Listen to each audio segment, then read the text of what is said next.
Wow. What a crowd. What a crowd.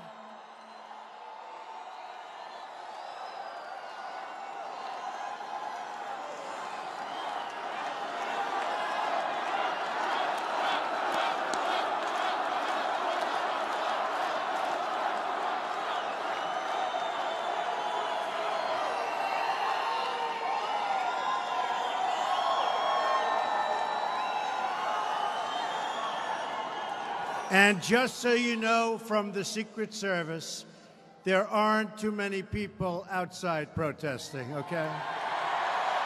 That I can tell you. A lot of people in here, a lot of people pouring in right now.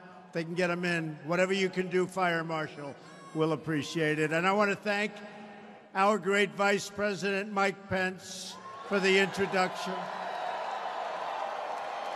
as well as my friend, Dr. Ben Carson.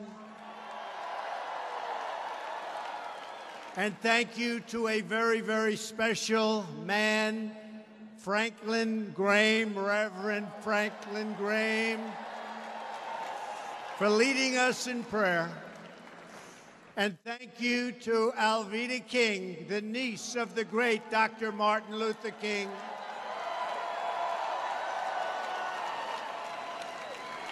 It really shows you that America is indeed a nation of faith. We know that. Well, I'm thrilled to be back in Phoenix, in the great state of Arizona.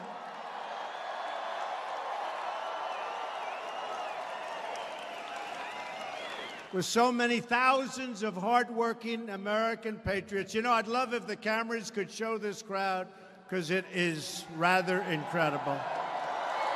It is incredible.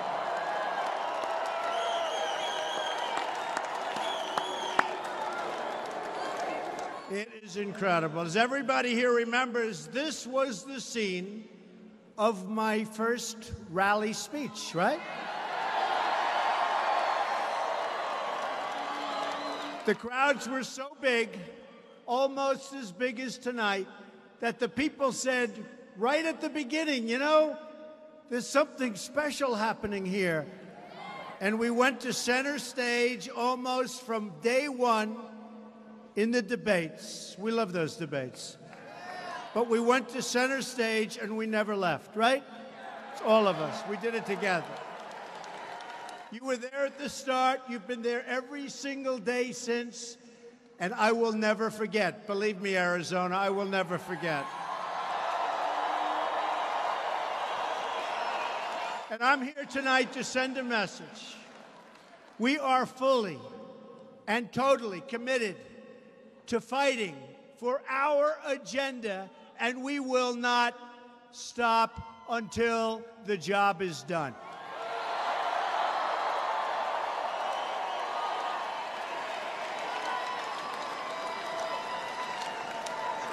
This evening, joined together with friends, we reaffirm our shared customs, traditions, and values. We love our country. We celebrate our troops. We embrace our freedom. We respect our flag.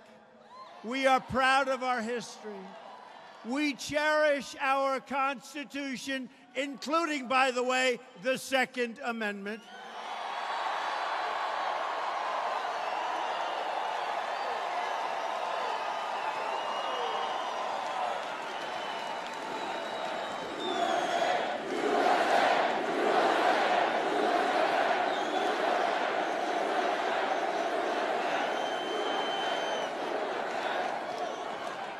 We fully protect religious liberty.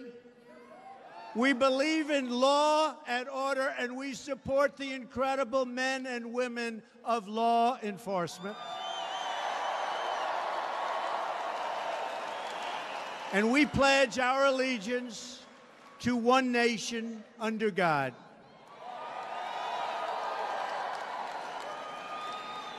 You always understood what Washington, D.C. did not.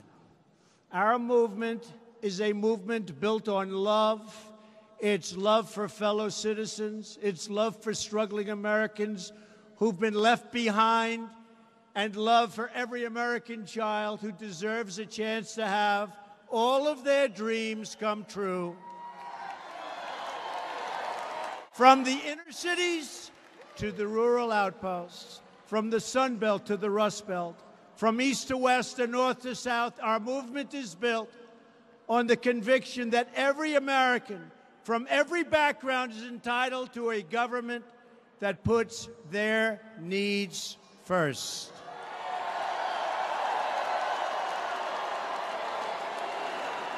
It is finally time to rebuild our country, to take care of our people, and to fight for the jobs our great American workers deserve. And that's what we're doing.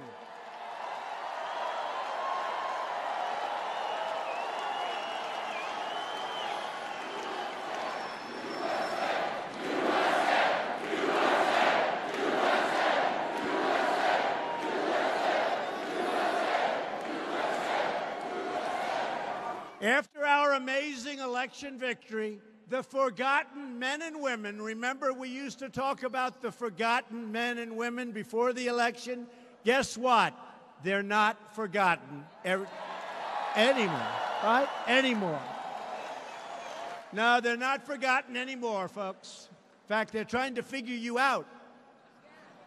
They're saying, the obstructionists, how do we get them to vote for us? I don't think that's going to happen anytime soon. We believe that every American has the right to live with dignity. Respect for America demands respect for all of its people. Loyalty to our nation requires loyalty to each other. We all share the same home, the same dreams, and the same hopes for a better future. A wound inflicted upon one member of our community is a wound inflicted upon us all. You saw last night. You saw last night. Did anybody watch last night? Yeah.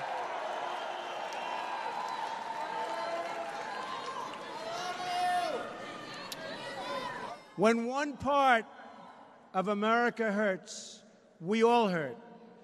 And when one American suffers an injustice, all of America suffers together. We're all together.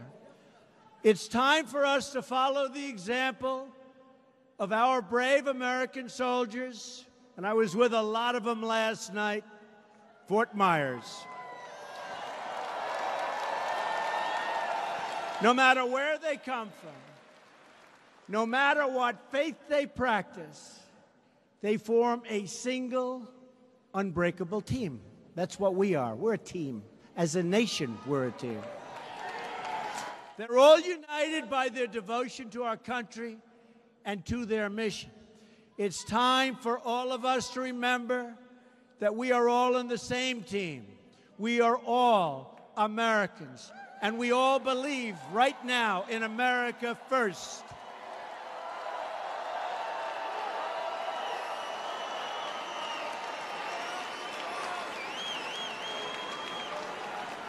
And it's happening, and it's happening fast. I see all those red hats and white hats. It's all happening very fast. It's called Make America Great Again. You see what's going on.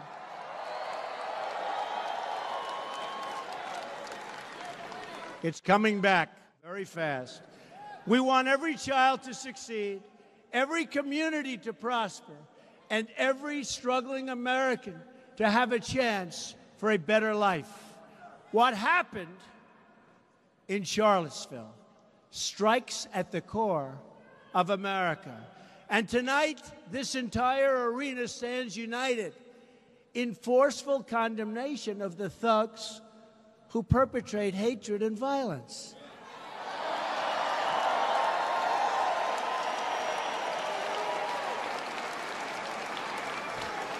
But the very dishonest media, those people right up there with all the cameras,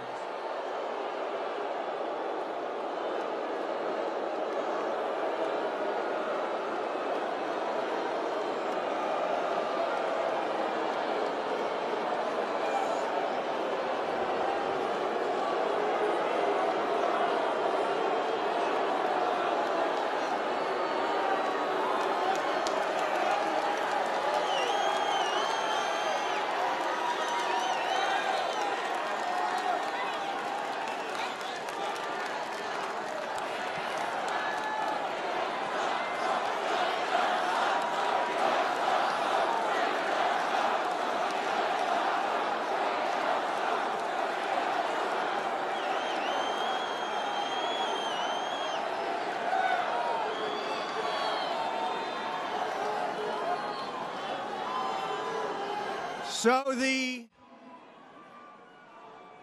I mean truly dishonest people in the media and the fake media, they make up stories. They have no sources in many cases. They say a source says there is no such thing, but they don't report the facts.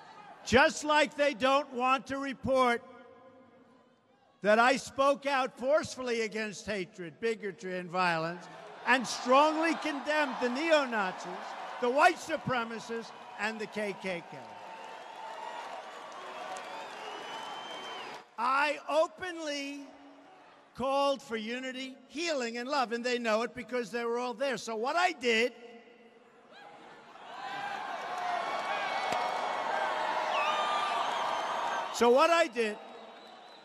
is I thought I'd take just a second, and I'm really doing this more than anything else, because you know where my heart is, okay? I'm really doing this to show you how damn dishonest these people are.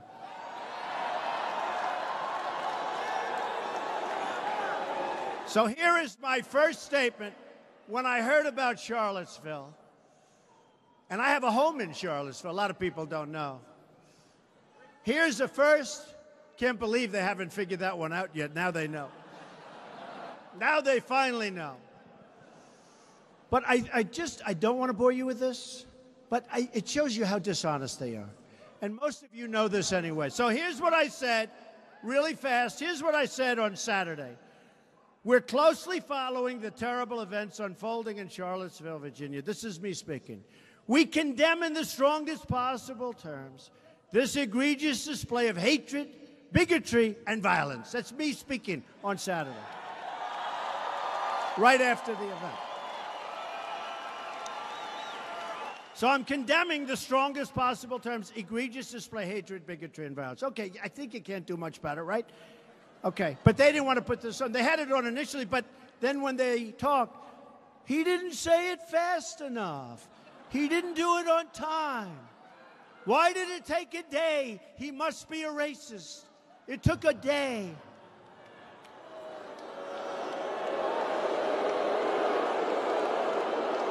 Dishonest people. So here is me. I hope they're showing how many people are in this room, but they won't. They don't even do that. The only time they show the crowds is when there's a disruptor or an anarchist in the room. I call them anarchists. Because believe me, we have plenty of anarchists. They don't want to talk about the anarchists. So this is me. It has no place in America. I'm talking about hatred, bigotry, and violence. It has no place in America. What is vital now is a swift restoration of law and order and the protection of innocent lives. No citizen should ever fear for their safety, security in our society, and no child should ever be afraid to go outside and play or be with their parents and have a good time. This is me speaking.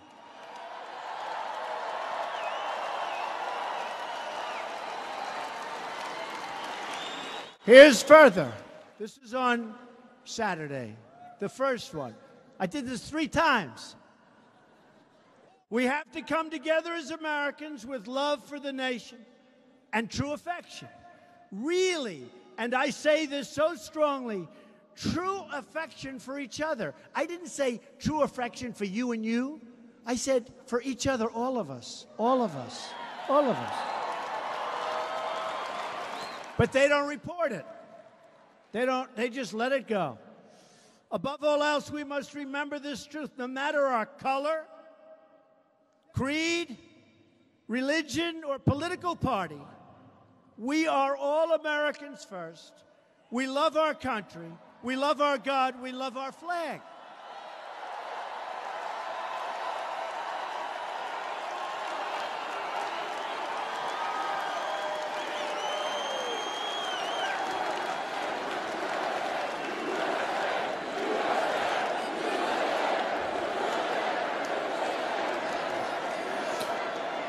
Then I went on. This is my first statement. And they said, remember, they said, well, he wasn't specific enough. Why wasn't he more specific? So in my second statement, I got really specific. And they said, why didn't he do it faster? I'm telling you, folks, look, I know these people probably better than anybody. And a lot of people have a problem with it because, look, what happens with them, if they're doing a story about me, I know if it's honest or false. If you're reading a story about somebody, you don't know. You assume it's honest because it's like the failing New York Times, which is like so bad. It's so bad. Or the Washington Post, which I call a lobbying tool for Amazon. Okay, that's a lobbying tool for Amazon. Or CNN, which is so bad and so pathetic, and their ratings are going down.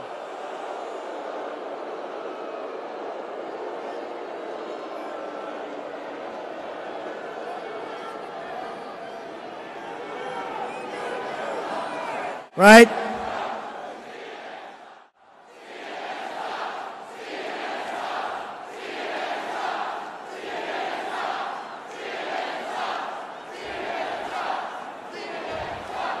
But all the network, I mean, CNN is really bad, but ABC this morning, I don't watch it much, but I'm watching in the morning, and they have little George Stephanopoulos talking to Nikki Haley, right? Little George.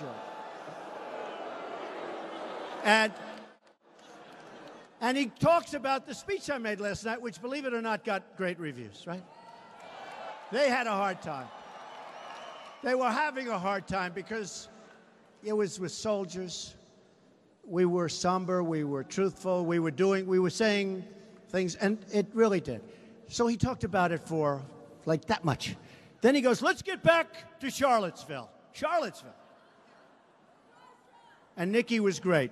She's doing a great job, by the way. So now, I say we have to heal our wounds and the wounds of our country. I love the people of our country, the people, all of the people. It says, I love all of the people of our country. I didn't say I love you because you're black, or I love you because you're white, or I love you because you're from Japan, or you're from China, or you're from Kenya, or you're from Scotland or Sweden. I love all the people of our country.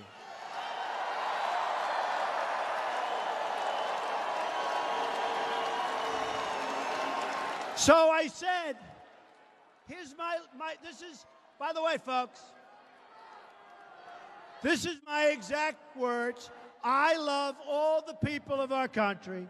We're going to make America great again, but we're going to make it great for all of the people of the United States of America. And then they say, is he a racist? Is he a racist? Then I did a second one.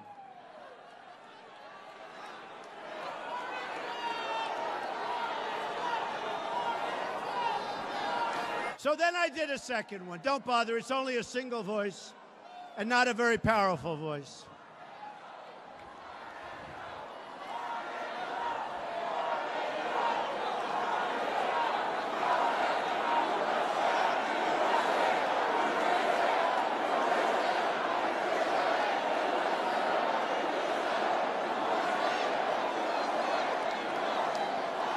How did he get in here? He's supposed to be with a few people outside. How about all week they're talking about the massive crowds that are going to be outside? Where are they? Well, it's hot out. It is hot. I think it's too warm. You know, they show up in the helmets and the black masks, and they've got clubs and they've got everything. Antifa.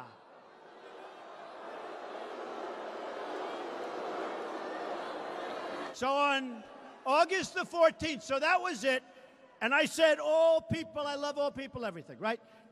Now I figure I'm going to do it again. I'll be even more specific. So I said, based on the events that took place over the last weekend in Charlottesville, I'd like to provide the nation with an update, because that was right after the event, the first one, right? An update on ongoing federal response to the horrific attack and violence that was witnessed by everybody. To anyone who acted criminally in this weekend's racist violence, you will be held fully accountable. Justice will be delivered.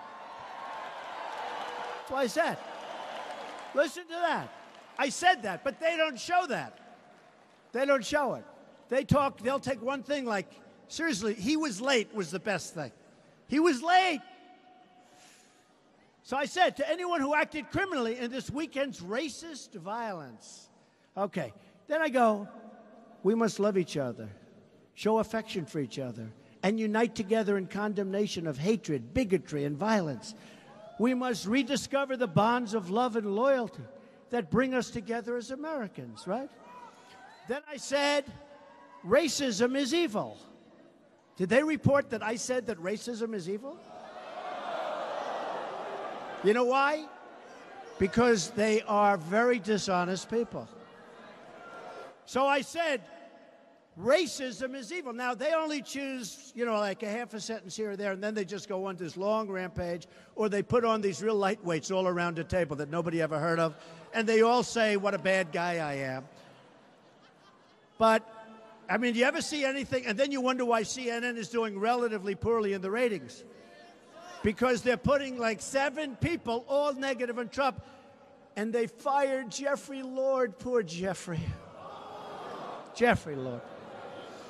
I guess he was getting a little bit fed up, and he was probably fighting back a little too hard. They said, we better get out of here. We get him out. And those who cause violence in its name are criminals and thugs, including the KKK, neo-Nazis, white supremacists, and other hate groups that are repugnant to everything we hold true as Americans. Now, let me ask you, can it be any better than that, in all fairness?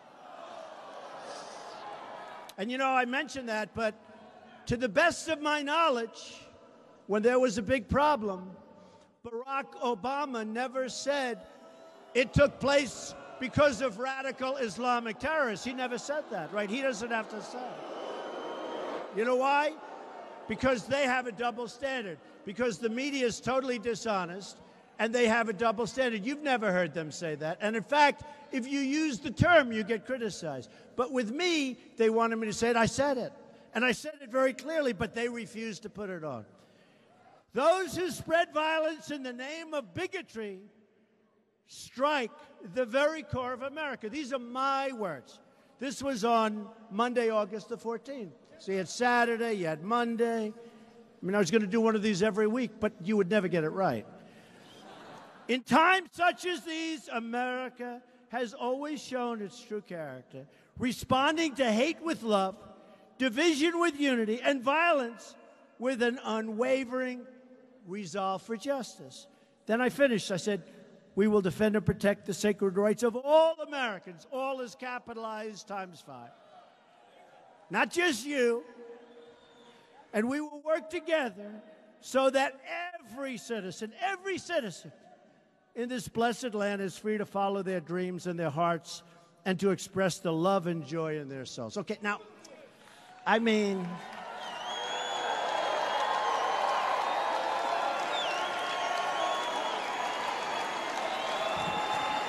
so they were having a hard time with that one because I said everything. I hit them with neo-Nazi. I hit them with everything. I got the white supremacists, the neo-Nazi, I got them all in there. Let's see. Yeah, KKK, we have KKK. I got them all. So they're having a hard time. So what did they say, right? It should have been sooner. He's a racist. It should have been sooner. Okay. So it should have been. So then, the last one, on Tuesday, I did another one. We condemn in the strongest possible terms this egregious display of hatred, bigotry, and violence. It has no place in America.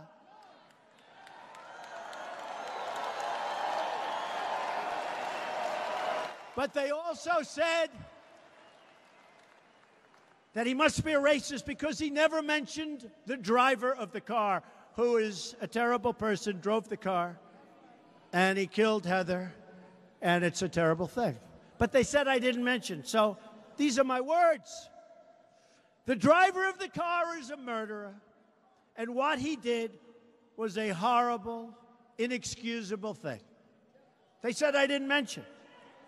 And then they asked me, just to finish it, they asked me, what about race relations in the United States?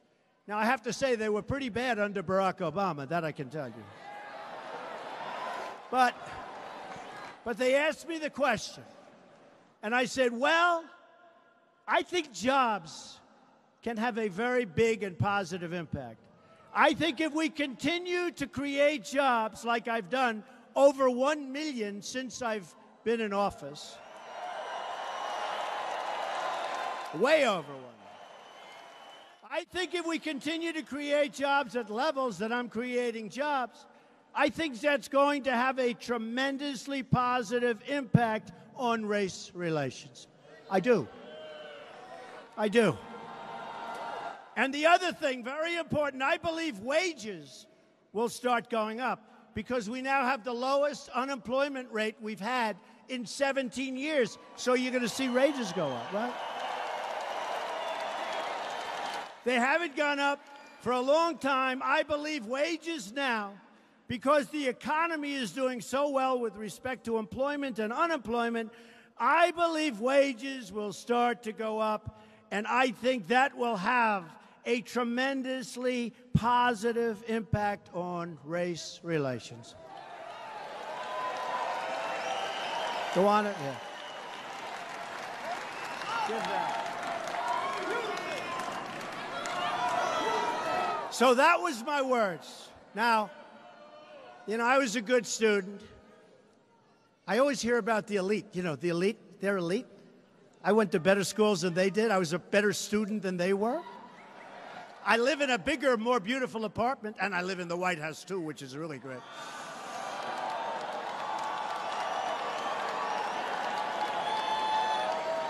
I think, you know what? I think we're the elites. They're not the elites. So the point is, and I didn't want to bore you because you understand where I'm coming from. You people understand. But the point is that those were three different. There were two statements and one news conference. The words were perfect. They only take out anything they can think of, and for the most part, all they do is complain. But they don't put on those words, and they don't put on me saying those words. The media can attack me, but where I draw the line is when they attack you, which is what they do. When they attack the decency of our supporters.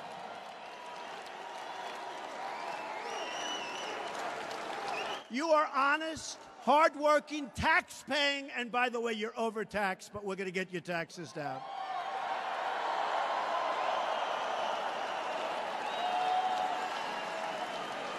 You're tax-paying Americans who love our nation, obey our laws, and care for our people. It's time to expose the crooked media deceptions and to challenge the media for their role in fomenting divisions. And yes, by the way,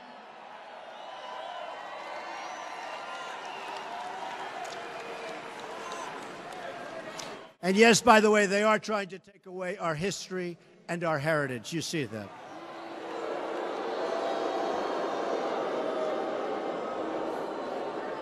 And I say it, and you know, we're all pros. We're all like, we have a certain sense. We're smart people. These are truly dishonest people. And not all of them.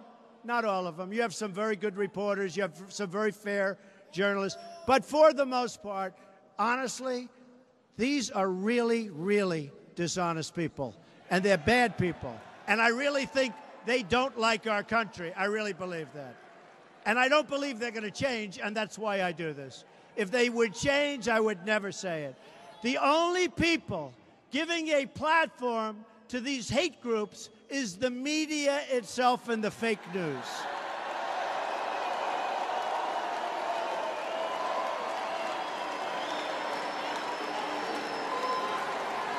Oh, that's so funny. Look back there. The live red lights, they're turning those suckers off fast, I'll tell you. They're turning those lights off fast.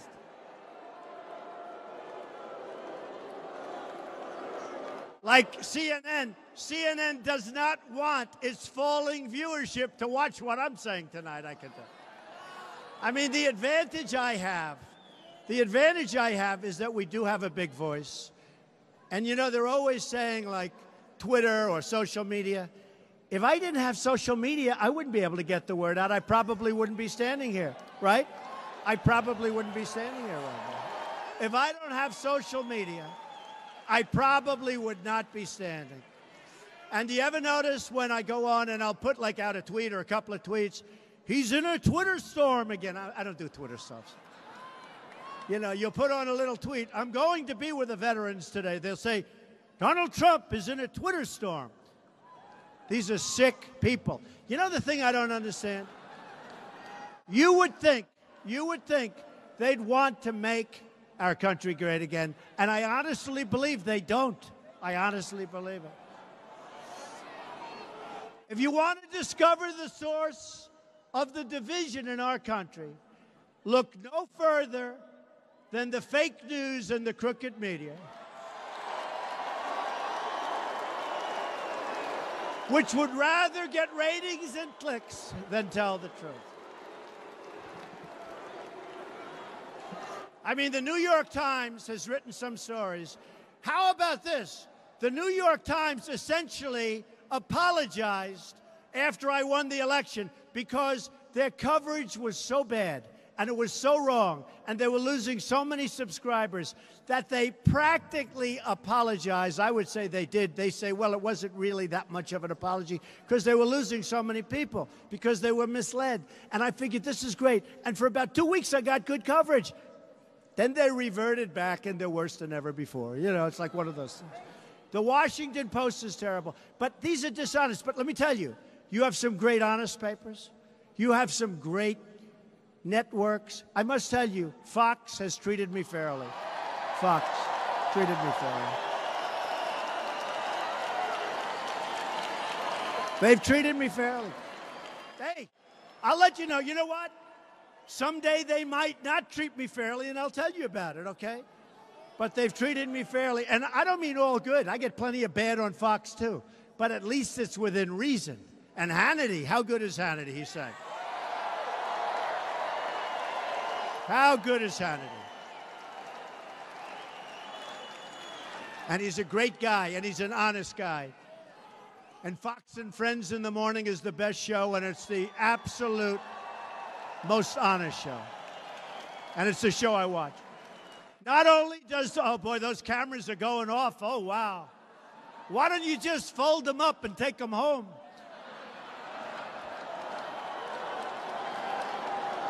Oh, those cameras are going off. Wow. That's the one thing. They're very nervous to have me on live television because this can't happen. And now, you know what? I'm a person that wants to tell the truth. I'm an honest person. And what I'm saying, you know, is exactly right.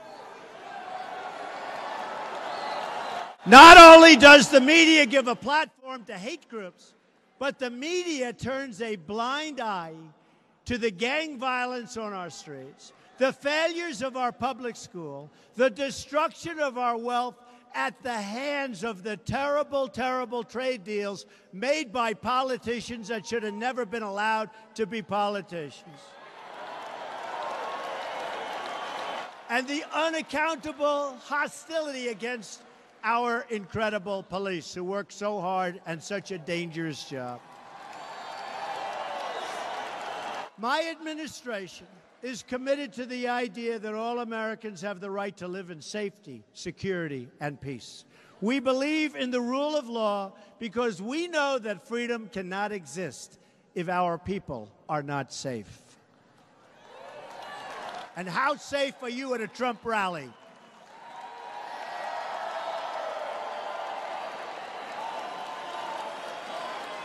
Remember at the beginning, remember when this already started?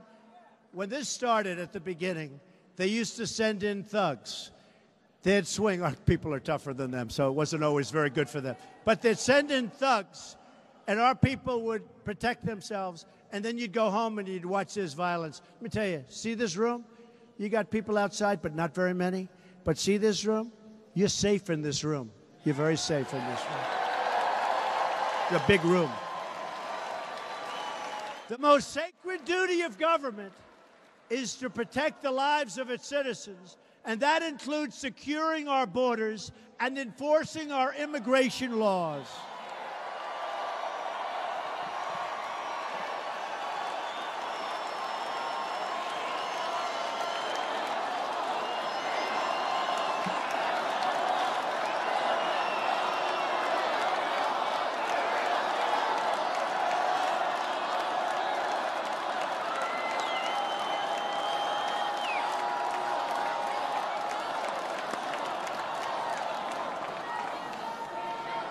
By the way, I'm just curious, do the people in this room like Sheriff Joe?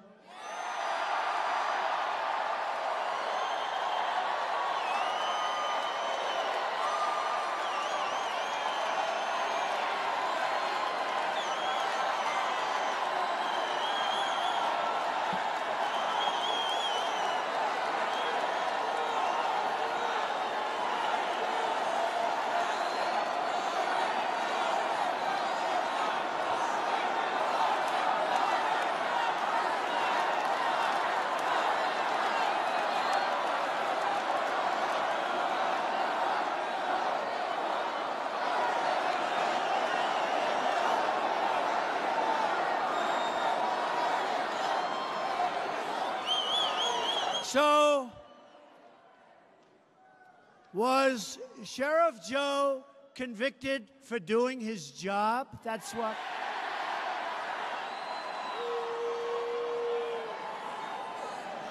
He should have had a jury, but you know what? I'll make a prediction. I think he's going to be just fine, okay?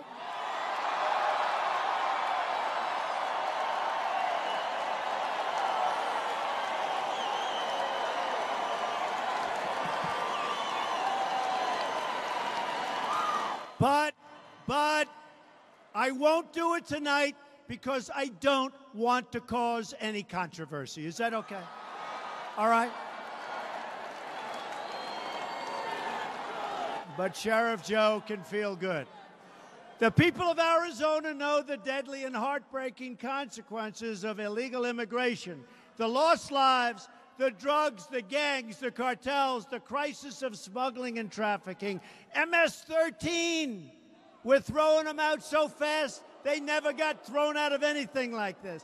We are liberating towns out on Long Island. We're liberating. Can you imagine in this day and age, in this country, we are liberating towns. This is like from a different age. We are taking these people. They don't shoot people because it's too fast and not painful. They cut them up into little pieces. These are animals. We are getting them out of here. We're throwing them in jails, or we're throwing them out of the country.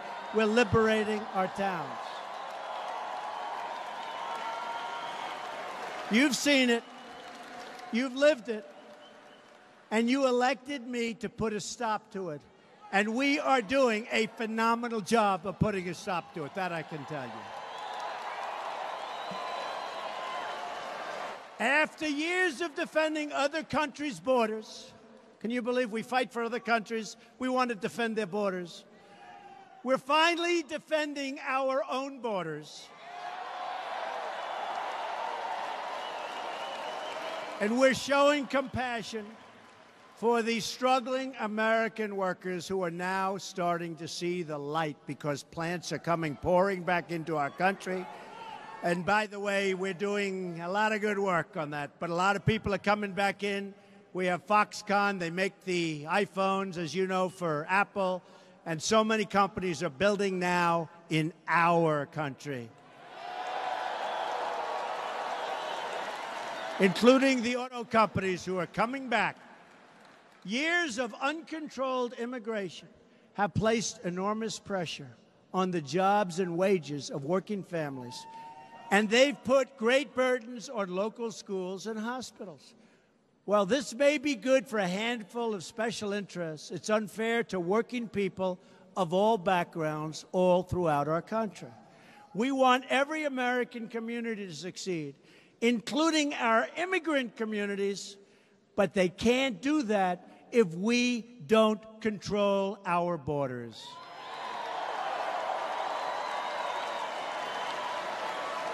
Earlier today, I visited with the incredible men and women of ICE and the Border Patrol during a visit to Yuma sector. I was over at the Yuma sector. It was hot. It's like 115 degrees. I'm out signing autographs for an hour. I was there. That was a hot day. You learn if you're in shape, if you can do that, believe me. And they actually told me, actually, sir, it's relatively cool today. Can you believe that? But it was great. And I met with the Border Patrol, and I met with ICE, and these are incredible people, the job they do.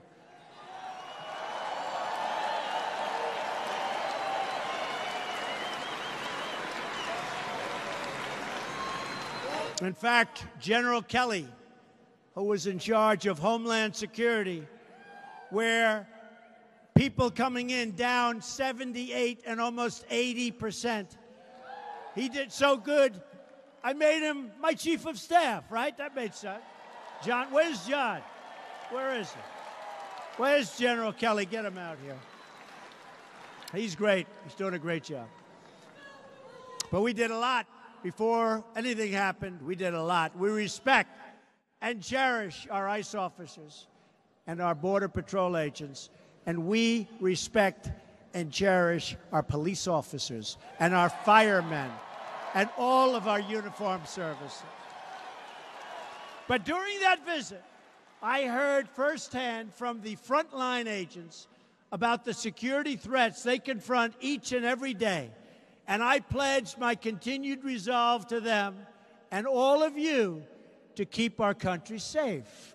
All around the nation, I have spent time with the wonderful Americans whose children were killed for the simple reason that our government failed to enforce our immigration laws, already existing laws.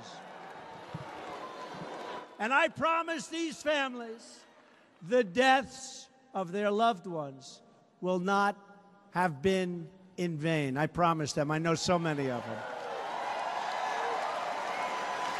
One by one, we are finding the gang members, the drug dealers, and the criminals who prey on our people. We are throwing them out of the country, or we're putting them the hell fast in jail.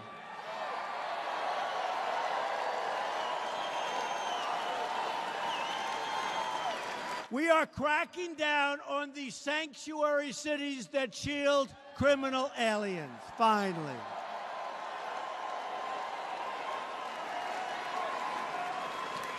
And we are building a wall on the southern border, which is absolutely necessary.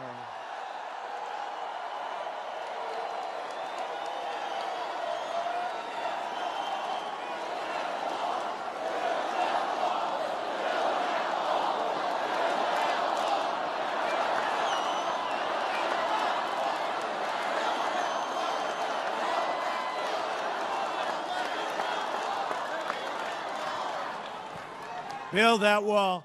Now, the obstructionist Democrats would like us not to do it, but believe me, if we have to close down our government, we're building that wall. Let me be very clear to Democrats in Congress who oppose a border wall and stand in the way of border security. You are putting all of America's safety at risk. You're doing that.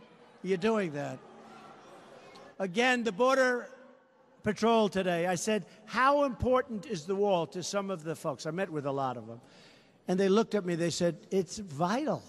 It's vital. It's so vital. And you know, we have walls.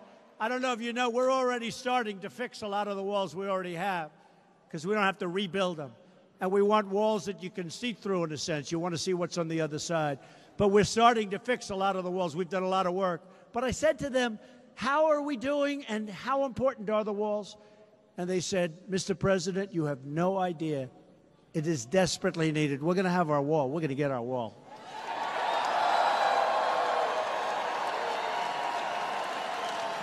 And that wall is also going to help us, very importantly, with the drug problem and the massive amounts of drugs that are pouring across the southern border.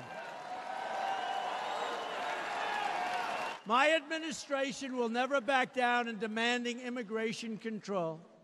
The American people voted for immigration control. That's one of the reasons I'm here.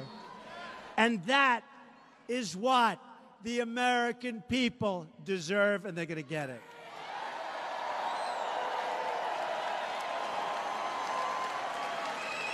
So you put pressure, but believe me, one way or the other, we're going to get that wall.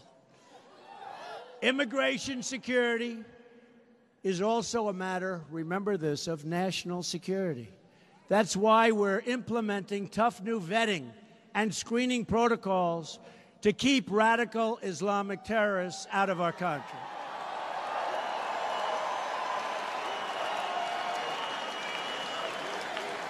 You look at what just happened in Spain and so many other places. Nope. We're really vetting. We're tough. Does anybody want me to be soft on the vetting, or would you like me? Extreme vetting. I came up with that term. That's what it has to be. So I have a message for Congress tonight. Your job is to represent American families, American people, American workers. It's your job. You need to represent them on the border, on taxes, on health care, one vote, and on every other issue that affects their lives. And for our friends in the Senate, oh boy.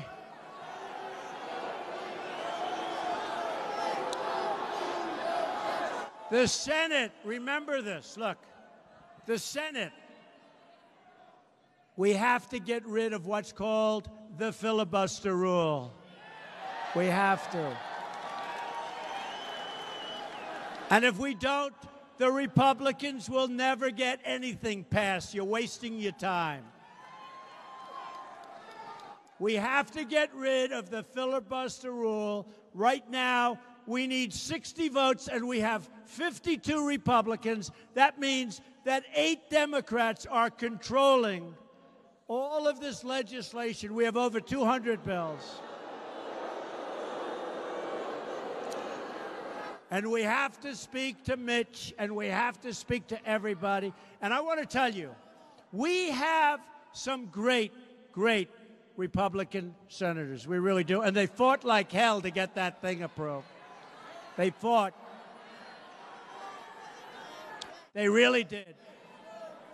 They really fought. Now, even on health care, because of reconciliation, which you don't know, it doesn't matter, it's a trick, we needed 51 votes. But when you need 51 and you have 52, and we include the vice president, who always votes with us, he's the greatest. But you have no margin.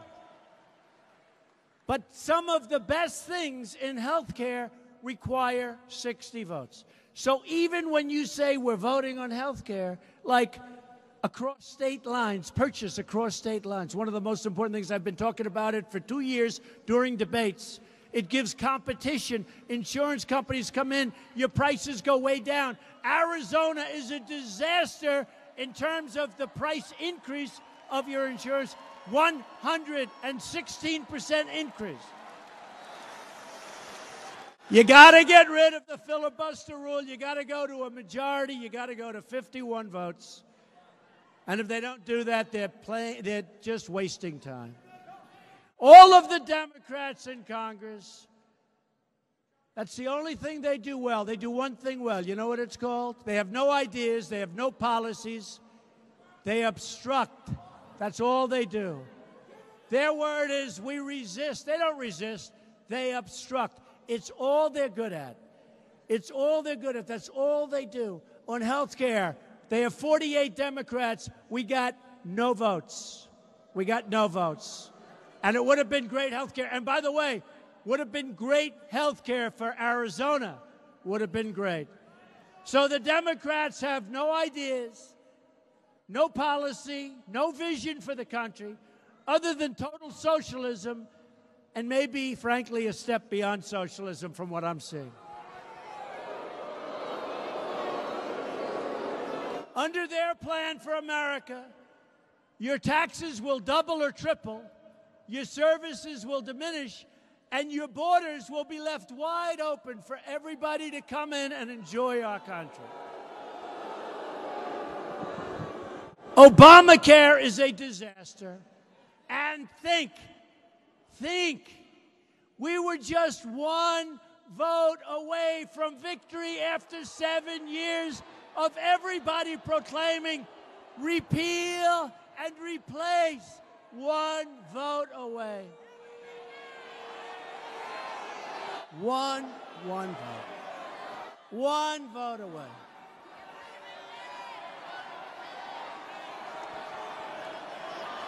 We were one vote away. Think of it. 7 years. The Republicans, and again, you have some great senators, but we are one vote away from repeal.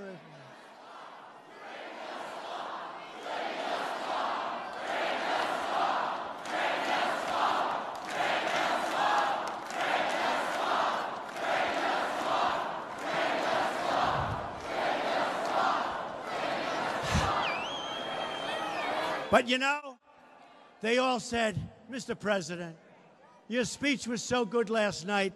Please, Mr. President, don't mention any names.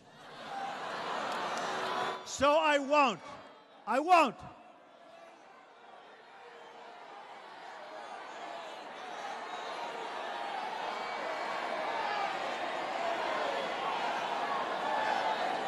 No, I won't vote.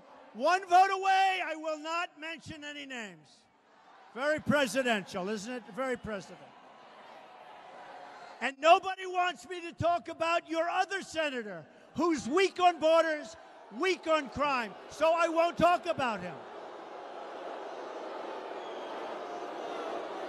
Nobody wants me to talk about him. Nobody knows who the hell he is. And now, see, I haven't mentioned any names, so now everybody's happy. But we are going to get rid of Obamacare. I will never stop. One vote. I will never stop. We're going to get rid of Obamacare.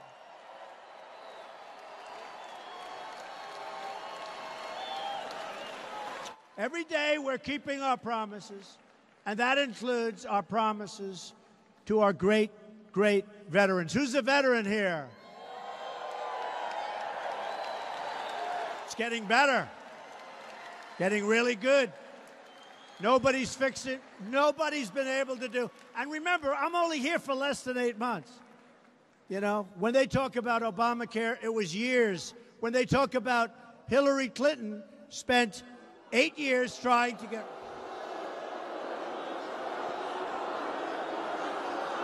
8 years trying to get health care.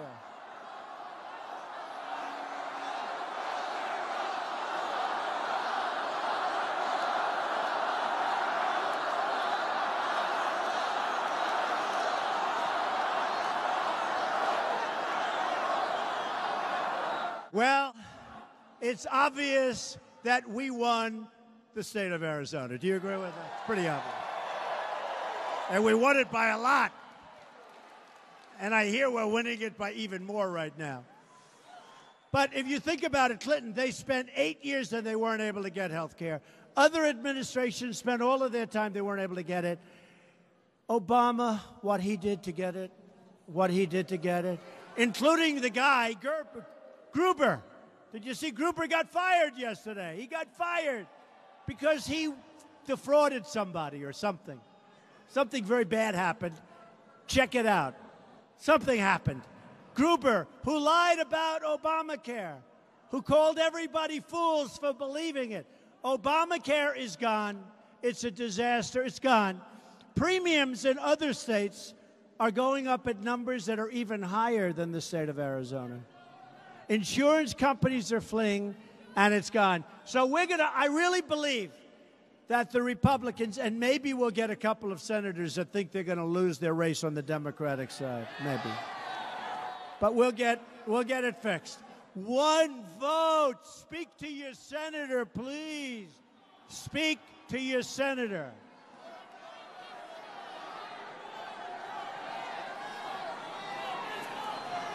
We're reforming the VA to ensure our veterans have the care they so richly deserve, including choice. In other words, if you've got to wait for 7 days and you're not feeling well, you go see a doctor, and we pay for your doctor. Isn't that good? And we got legislation approved that everybody said was impossible. It's called VA accountability. If somebody treats our veterans badly, we can fire them. We say, you're fired, get out of here. Everybody said you couldn't get that. They've been trying to get that passed for 40 years. We got great legislation. You ever hear these liars back there where they say, but Trump hasn't gotten legislation? I think we've gotten more in a short period of time, in this 7 months. I think we've gotten more than anybody, including Harry Truman, who was #1. But they will tell you we got none. So we got VA accountability so that you can fire people that are treating our veterans badly or aren't doing their job. Isn't that correct?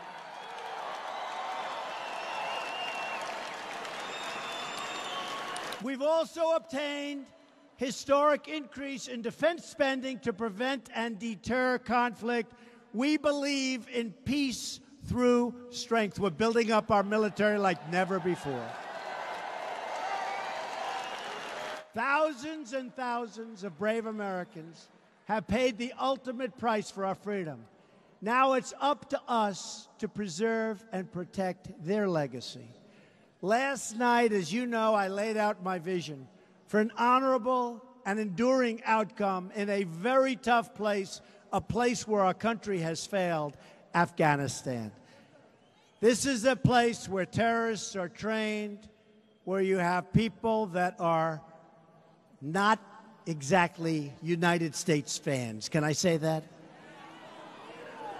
And I will tell you that what we're going to do with our incredible military, they're going to make unbelievable sacrifices, and they've already made, in some cases, the ultimate sacrifice. But we're fighting for them. Our war fighters deserve the tools they need and the trust they've earned to fight and to win. Fight and to win.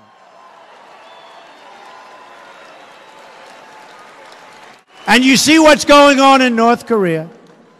All of a sudden, I don't know, who knows? But I can tell you what I said, that's not strong enough. Some people said it was too strong. It's not strong enough. But Kim Jong-un, I respect the fact that I believe he is starting to respect us. I respect that fact very much. Respect that fact. And maybe, probably not, but maybe something positive can come about. They won't tell you that, but maybe something positive can come about. Every American deserves a government that protects them, honors them, defends them, and fights for them. And by the way, speaking of that, you have 3 congressmen in the audience, and your governor, who met me at the plane, and he's now inside, but he said, I want to spend my time outside on security. I said, I think that's a great idea, Governor. But not that many people showed up, so I don't think it should be much of a problem. But you have a hell of a governor, Governor Ducey. You have a great governor. And we have 3 congressmen, a friend of mine who has been so great to me, Trent Franks. Where's Congressman Franks? Where is he? Get over it.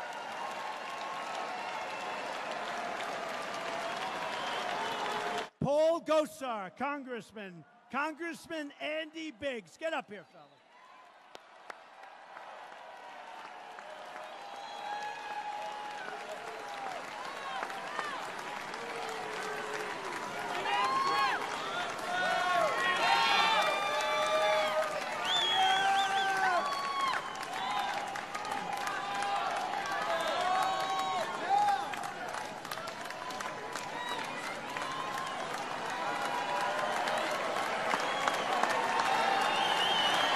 Thank you, fellas.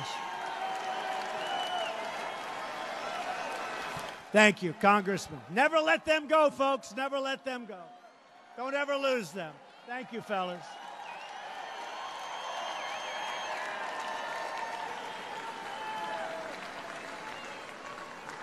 So in Washington, we're taking power out of the hands of donors and special interests and putting that power back into the hands of the people that voted for us, okay? For us. The same failed voices in Washington who oppose our movement are the same people who gave us one terrible trade deal after another, who gave us one foreign policy disaster after another, who sacrificed our sovereignty, our wealth, and our jobs. We don't need advice from the Washington, D.C. swamp.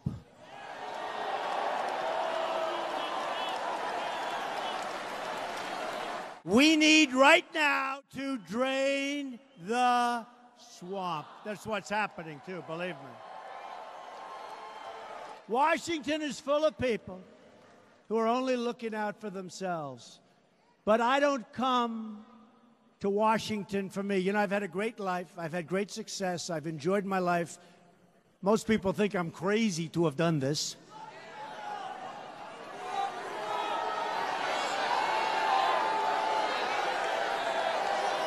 And I think they're right. But I enjoy it because we've made so much. I don't believe that any president has accomplished as much as this president in the first 6 or 7 months. I really don't believe.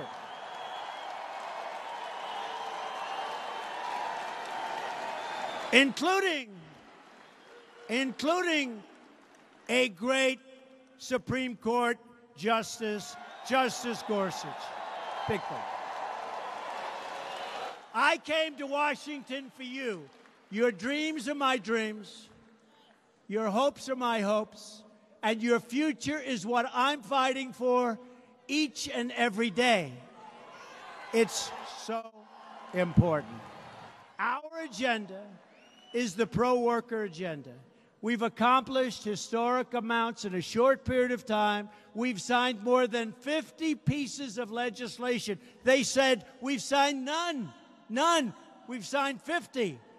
Appointed Justice Gorsuch. Nominated 31 new federal judges with many more on the way.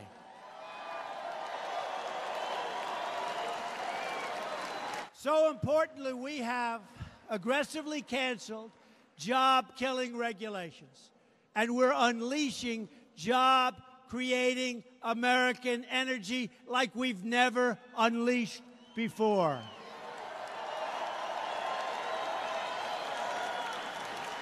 We've ended the war on beautiful, clean coal, and it's just been announced that a second brand-new coal mine where they're going to take out clean coal, meaning they're taking out coal, they're going to clean it, is opening in the state of Pennsylvania, the second one.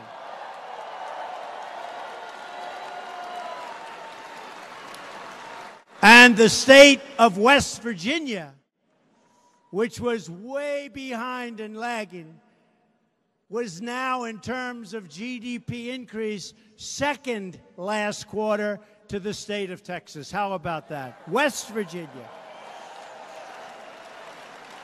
And they have a great governor in West Virginia, Governor Jim Justice, who just quit the Democrats and joined the Republican Party.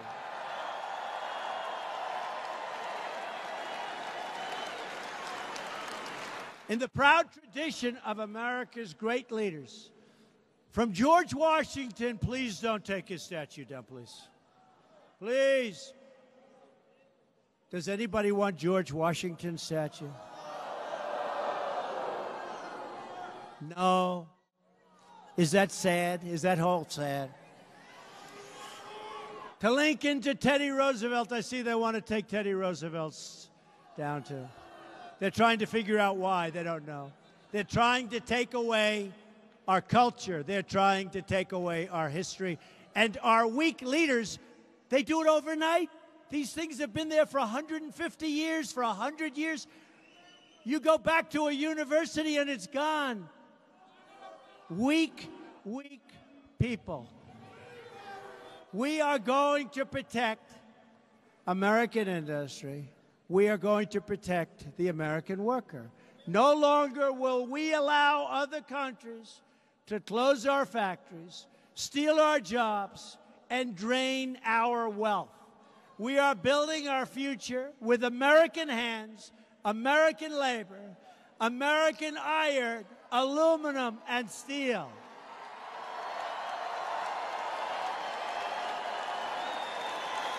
We will buy American, and we will hire American. I immediately withdrew the United States from the disastrous Trans-Pacific Partnership. Would have been a disaster. And you know that one of the worst deals that anybody in history has ever entered into, we have begun formal renegotiation with Mexico and Canada on NAFTA. And I must be honest, and I've been talking about NAFTA for a long time, and I'm sorry it's taken 6 months, but we have to give notice. You have to see this. We have to give notice. And after the notice is given, you have to wait a long time. Then you have to give another, then you have to wait a long time. Anyway, we started 2 days ago. Bob Lighthizer. Personally, I don't think we can make a deal because we have been so badly taken advantage of.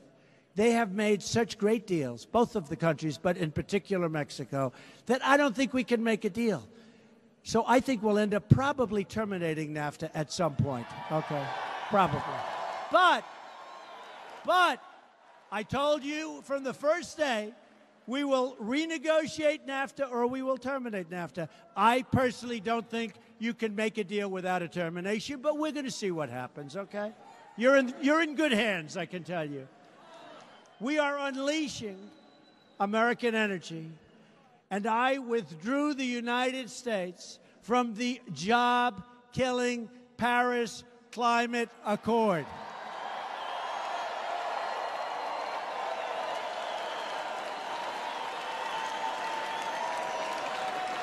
People have no idea how bad that was for this country. Great for other countries.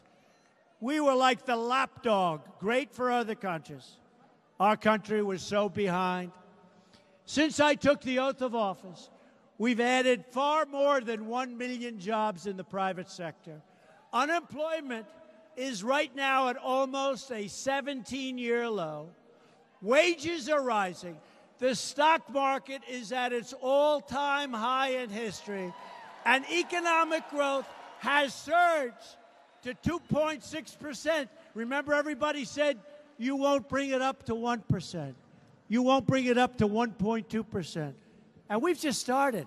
Those regulations that we've gotten rid of, and we're going to have some regulation, but it's going to be sensible regulation. Those regulations are unleashing our economy. So we have a GDP, was shocking. About 2 weeks ago, it was announced for the quarter, 2.6%. Remember I said we're going to try and hit 3%? We're already at 2.6. Maybe I'll have to increase my offer.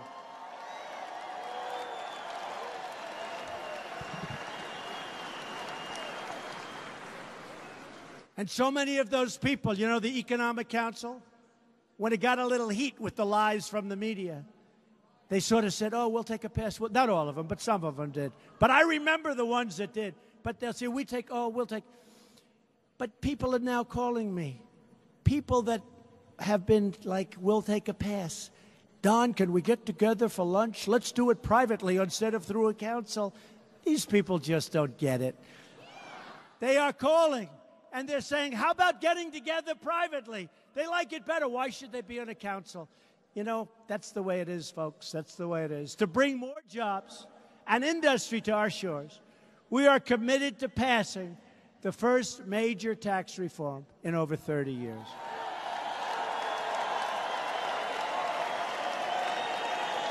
Now, we need the help of Congress, please, okay? We need the help of Congress. and we really could use some Democrat help, we're giving you the biggest tax cut in the history of our country. The Democrats are going to find a way to obstruct. If they do, remember, they are stopping you from getting a massive tax cut. Just remember that, okay? America's crushing business tax is a massive, self-inflicted economic wound. We have one of the highest business tax rates anywhere in the world, pushing jobs and wealth out of our country. That is why we are going to lower the tax on American business to bring back those companies, bring them back to America. We want more products stamped with the letters Made in the USA. We also want everyday Americans to be able to keep more of their own money. So for the Democratic senators, especially the ones where I won their states by 20 and 30 points, I really hope you're going to come over to our side because, again, when you have 52 Republicans, if you lose like 2, that's the end. You know what? As good as something is, it's hard to get 51 out of 52. So I hope some of the Democrats that are going to lose their election will come over and give everybody a big, beautiful tax cut, which is going to be great for the economy. It's time to pass a tax cut for the middle-class families. We will make America the best place in the world to hire, grow, and start a business again. We want to lift our people from welfare to work, from dependence to independence, and from poverty to prosperity. We're going to do an infrastructure bill.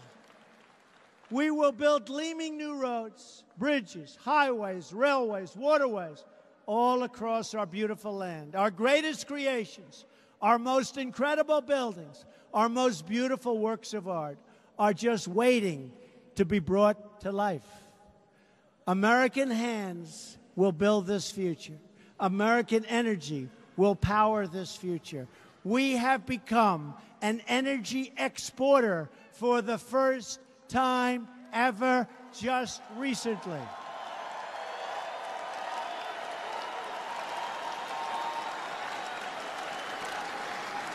And American workers will bring this future to life.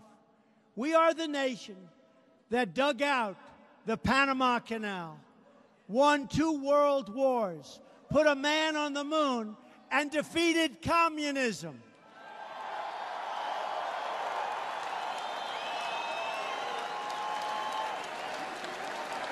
We can do anything. We can build anything. And we can dream anything. It's time to remember what our brave soldiers never forgot.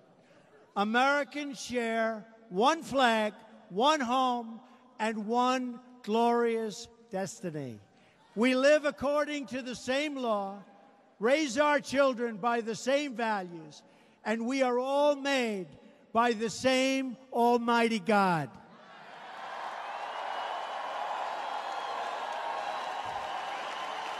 As long as we remember these truths, as long as we have enough strength and courage in our souls, then there is no challenge too great, no task too large, no dream beyond our reach. We are Americans, and the future belongs to us. The future belongs to all of you. This is our moment. This is our chance. This is our opportunity to recapture our dynasty like never before, to rebuild our future, to deliver justice for every forgotten man and woman and child in America. Freedom will prevail. Our values will endure. Our citizens will prosper. Arizona will thrive. And our beloved nation will succeed like never, ever before. So to Americans young and old, near and far, in cities small and large, we say these words again tonight. We will make America strong again. We will make America wealthy again. We will make America proud again. We will make America safe again. And we will make America great again. Thank you, Arizona. God bless you. Thank you. Thank you. We will make America great again.